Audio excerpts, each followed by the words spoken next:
Hi, Chi. So, a little quick graffiti demo. First, you want to sketch out whatever symbols or tags you're going to work on. Remember that when we're working with spray paint, each stroke has multiple widths in it, and it's usually kind of got a blob at the beginning and the end of the strokes. They aren't consistent always, and sometimes they taper or spray out. So you want some areas that feel more solid and some areas that feel a little washier, misted. And then we also want to make sure we're mimicking the way those strokes flow with the like heavy hand at the beginning and sometimes at the end. So first way to go about that, one of them, I'm going to try kind of 2 or 3 different effects here to see which ones you like. I like smaller brushes. I'm going to use this rigger brush. It's kind of dancier. It has a delicate stroke, a little bit of black, and I've added some water to it, but still pretty opaque. So the first version is to do it darkest thing first. By using a soft pointed brush with a long hair, I'm able to get much more variations in the width of my line.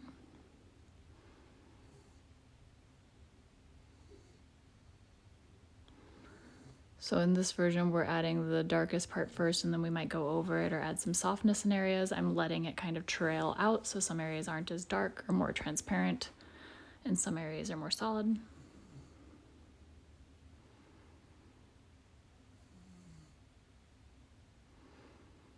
Picking up some of those heavier sections, and then like when it gets kind of dry, letting it go ahead and taper out. That's going to sort of fake that sprayed feeling of graffiti.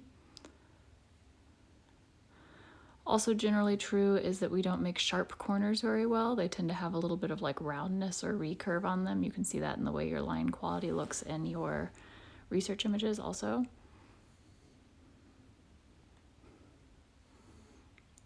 It does curves a little better than like perfect straight angles. Kind of testing up here on the top so you can see how translucent or not what I'm working with is. I've added a bit of medium to this one because I want a little more workable time. So for this one, I'm going to go ahead and lay in a few lines. The medium will slow down my drying time on it. I've already painted the background, so also it's not on clean Bristol, which will slow down too. I've added a little bit of clear medium with no pigment on it, just a little tiny amount of black from where I picked it up. And then I'm going to use that to kind of smear my lines, pull out from what I just laid down, which you can still do while it's wet. You could also use a slightly damp brush to do that, but you might have different levels of control depending on if you use a brush or if you use water or if you use medium.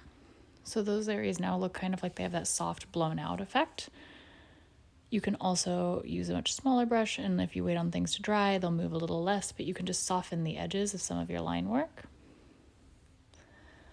You can take a little bit of gel medium with just a touch of black in it, and then kind of go over our previous dark areas, our punchy line work, to add some of that like soft blown out feeling around the sides, around the ends. What we want is like some areas that have a really nice firm line edge that seems high contrast, and some areas that have this like softer bleedy edge. I switched my brush to one that's a little bit stiffer, as you can see. It has a little shorter bristle to it, which gives me a little bit more control and the ability to apply more pressure to kind of like fuzz things in, dry brush them, that type of thing.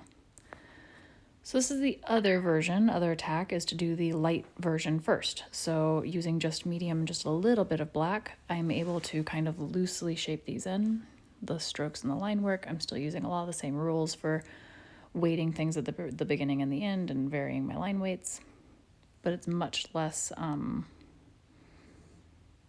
opaque, certainly less high contrast. You could stop there if you wanted. You could leave it at a lower contrast throughout, which would look like it was more worn in. It's maybe been there longer. The more high contrast and firm it is, like we've got up at the top, the more it's going to look like it just happened, clean, fresh paint. But you can also go through with a little bit more opacity to your paint, no medium added, and choose a few areas to add some higher contrast. And you can see that sort of stacking those 2 levels of the same color together helps us create the feeling of a softer edge and some overspray.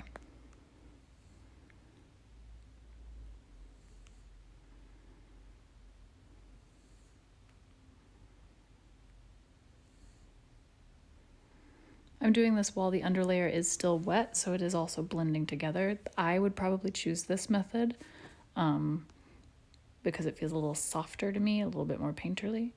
But you could do either one, depends on how you like to approach it.